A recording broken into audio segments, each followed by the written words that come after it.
What do you think kind of helped you ascend so quickly? So there were a couple things, right? We were going through a merger. They were looking to build out their cybersecurity program. SunTrust was at the time. Would take a step back before the merger, Hmm. and the opportunity was there, right? So they were looking to develop talent. I had a previous career. I was coming into my second career. They were looking to develop talent. I came in, took advantage of it, leveraged some of my skills, and rapidly started moving up the ladder, right? But you have to be willing to learn. I had someone that really, really helped me along the way. That was my mentor. Her name was Deanne Imhoff. She was a cybersecurity expert. And, I just really put my feet to the pavement, and just kind of learned. I soaked in everything that I could learn from her, and then took that, right? Every time you can learn something from anybody. I mean, when you're sitting back then, this is pre-COVID, when everybody's in the office, you're just surrounded by cybersecurity professionals. Don't be afraid to go talk to people. What you'll find in cybersecurity is that there's a lot of smart people, but there's a lot of people, typically when you have very, very smart cyber people, there's, sometimes when they were growing up, they were in front of computers all day, the social skills aren't there. So when you have this, you're losing there, right? Hmm. So if you can find a person that has both, right, that skill set and the social skills, right, that's when you'll see that elevation increase, because there's a lack of that, I feel like, sometimes in corporate cybersecurity. People who are willing to write, people who are not afraid to get in front of people, to talk, to share their knowledge, because no matter what you have in your head, if you can't express it and share it, nobody's going to know it's there. Yeah.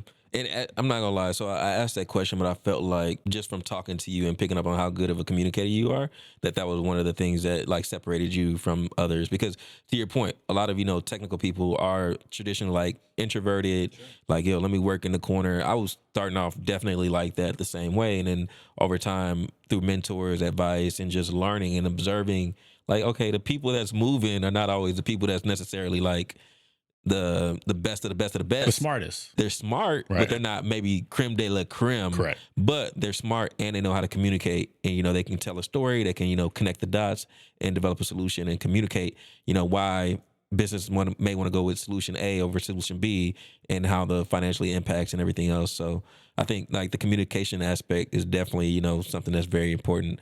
That's often overlooked. So 100%.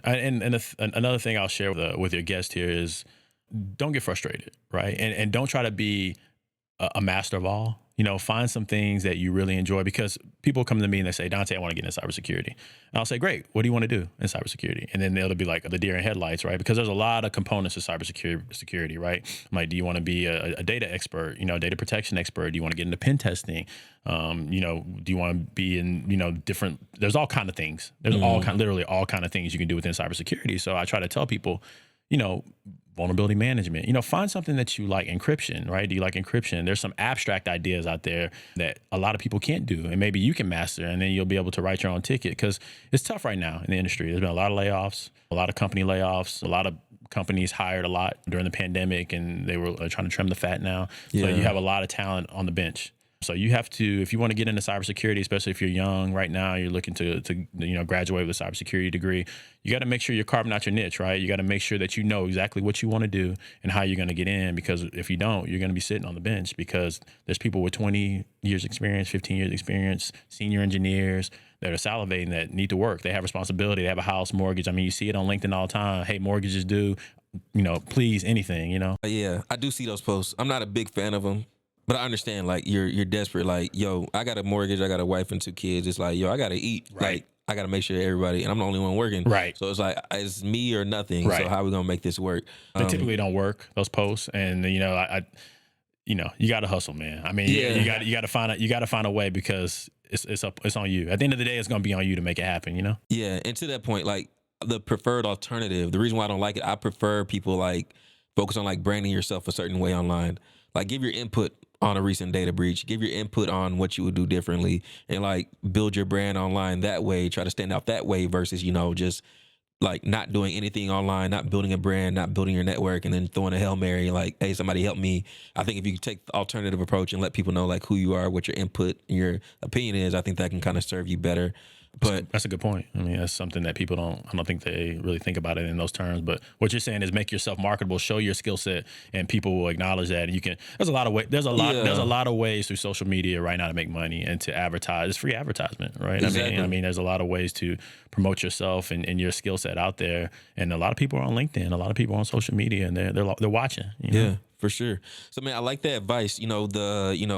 hone in on your craft, specialize in something. I like that versus like the jack of all trades, which I have seen, especially when you're just starting out. You don't know, like you said, to your point, you don't know where to start. So you're kind of just testing the water. So I think digging deeper, really defining, okay, hey, what do I want to specialize in? What do I want to go after? You mentioned talking to people, communicating, picking their brain, asking them what about different concepts and things of that nature. Find a mentor. Find a mentor. That's a big thing. Reach out to someone on LinkedIn.